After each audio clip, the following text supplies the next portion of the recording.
Miss Parsley here to see her favorite student, that's you. This is magnetic vehicles. So this is kind of fun because you can take any of these parts and hook them together. So if we want this guy to pull, it hooks together with the magnet. And we want him to load and take the green box and the blue box. There we go.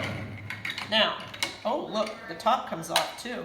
So we could change the top of the truck to be one of these, and well, that wouldn't look right, would it? I don't know what that is.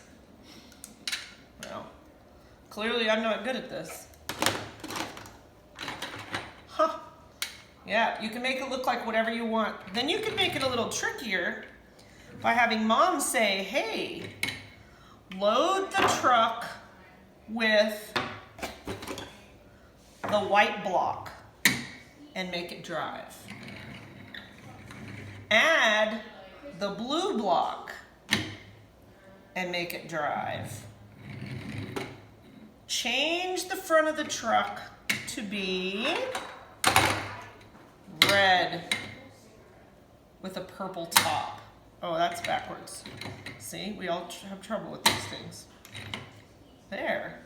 Put the green block on top of the blue block. So there's all kinds of things that you can do with this to learn to follow directions and learn your colors, but you can also just kind of play around with magnets.